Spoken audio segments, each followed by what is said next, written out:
permettre d'échanger avec vous sur un enjeu qui me paraît à l'heure actuelle extrêmement fort et que je vois monter depuis quelques années, qui est celui en fait du rôle du numérique dans l'évaluation, et particulièrement dans l'évaluation diagnostique, dans l'évaluation formative. Et il se trouve, et c'est aussi pour moi l'occasion de leur adresser un vrai coup de chapeau, que je suis actuellement à la tête d'une académie qui est quand même extrêmement dynamique et performante sur cette question du numérique. Ça me permet de saluer avec beaucoup d'amitié toute l'équipe de l'Académie Nancy-Metz que je vois ici dans les premiers rangs, en particulier la DAN, en fait, Christine François et toute son équipe, et j'aurai l'occasion d'en parler. Nous réfléchissons beaucoup à cette question de la relation évidemment entre le numérique et la pédagogie, particulièrement l'évaluation,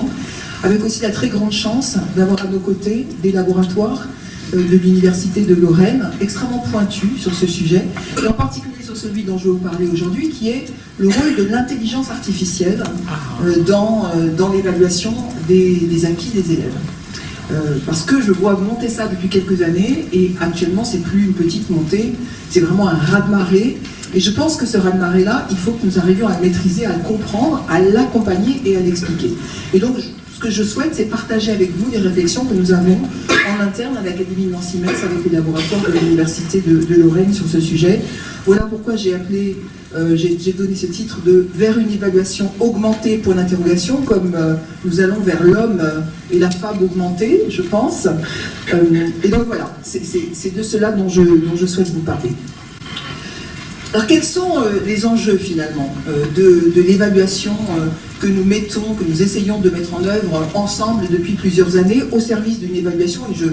et vraiment je me targue de continuer à utiliser ce terme que je crois beaucoup, d'une évaluation qui soit à la fois bienveillante et exigeante, comme nous l'avons beaucoup écrit dans les années passées et encore évidemment à l'heure actuelle, puisque cette évaluation elle est au cœur des apprentissages. Pourquoi évaluation exigeante et bienveillante? Parce que d'abord, les enjeux de mon point de vue de l'évaluation sont quand même extrêmement liés aux questions qui nous occupent tous les jours dans les classes, c'est-à-dire les questions de différenciation pédagogique, comment est-ce qu'on s'adresse à tous les élèves, et puis surtout aux finalités qui sont assignées à l'évaluation, c'est-à-dire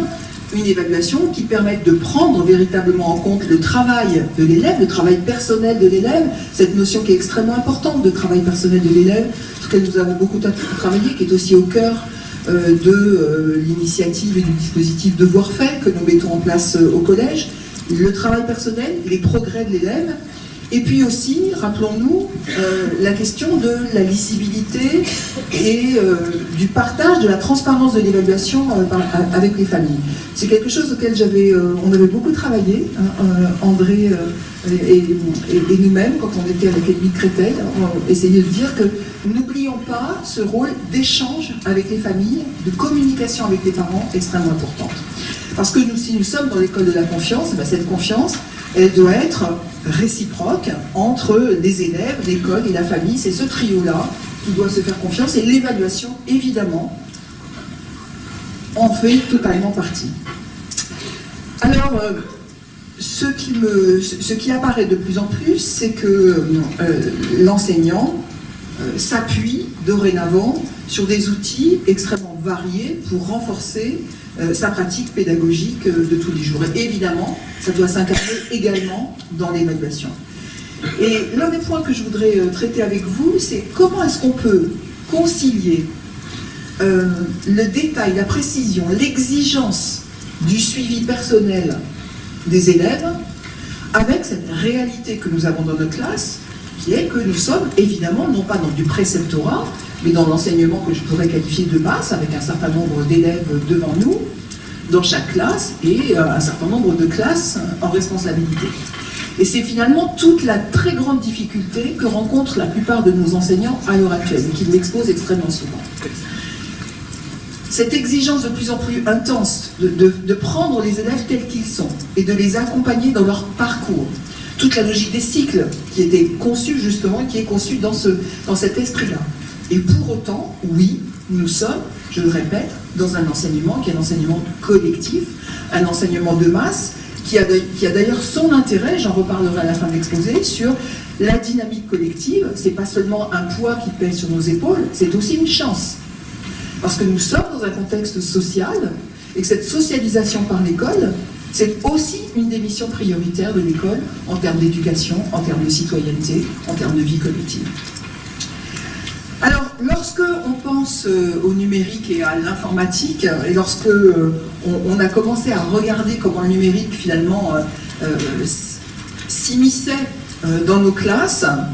eh bien évidemment, on a assez vite pensé au rôle que prenaient les machines,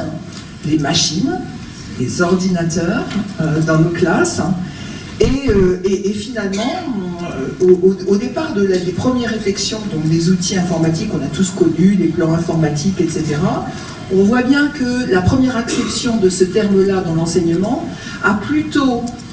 correspondait plutôt finalement à un synonyme de mécanisation, de robotisation, de déshumanisation, que d'aller au contraire vers de la personnalisation et de l'aide individuelle. Et c'est ce cap-là qu'on est en train de franchir. Voilà pourquoi,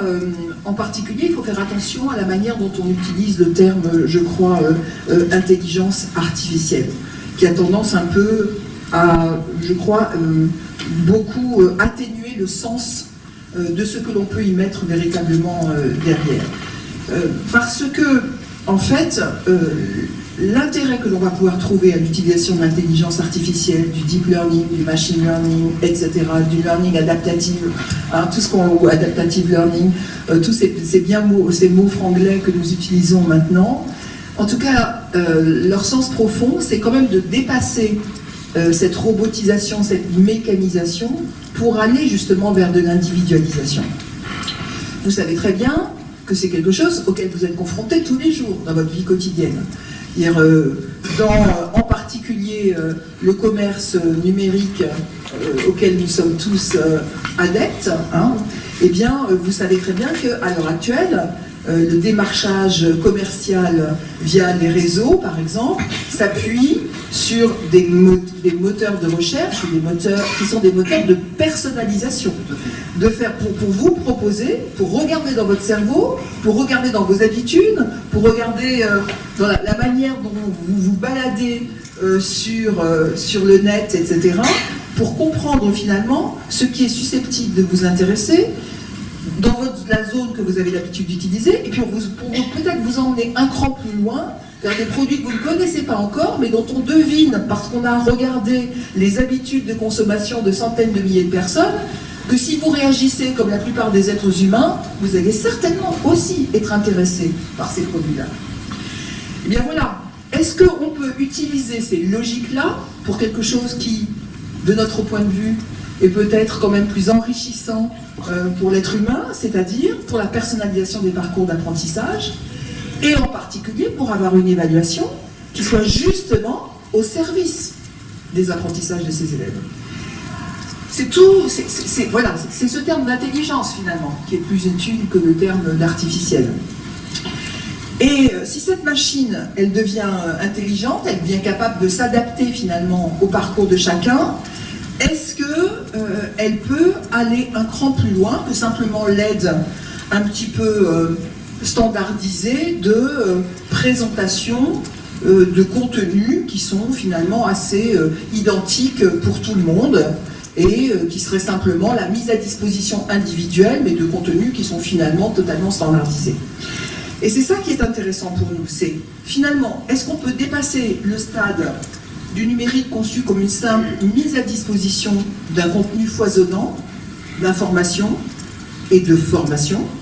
pour aller vers une interaction, et j'ose utiliser le mot en parlant de machine, pour une interaction qui soit presque vivante avec l'élève.